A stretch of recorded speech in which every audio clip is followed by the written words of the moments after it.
Pembalap liar itu adalah masalah besar dalam Indonesia. Mereka membahayakan orang lain di jalanan, mereka itu berisik, mereka itu jelas membahayakan diri sendiri. Jadi ini ide konyol saya. Bagaimana kalau kita memfasilitasikan mereka? Jadi gini, mengapa mereka balapan liar di jalan raya?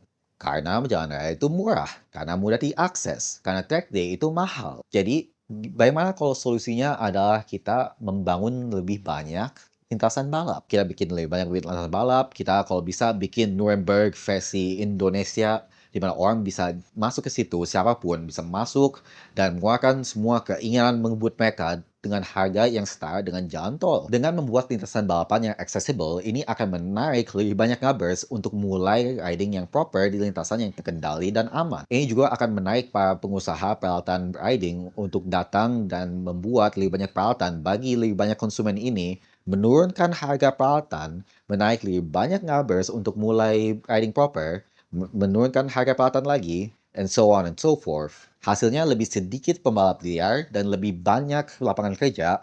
Boom, two birds with one stone. Naikin saya menjadi menteri. Saya itu genius. Tapi Raffi, kita mau ngambil lahannya dari mana? Bro, it's a 150cc race course. It doesn't need to be that big. Tinggal ambil lapangan golf dan bikin sirkuit go-kart dengan lurusan 400 meter buat drag racing. That's all you need to do. It's simple. And yes, I do have a personal issue with golfers. And no, this does not fix the root cultural issue behind street racing, but it's better than nothing, right? Well, that's my 2 cents. What about you guys? Tell me in the comments, and I'll see you guys later. Bye bye.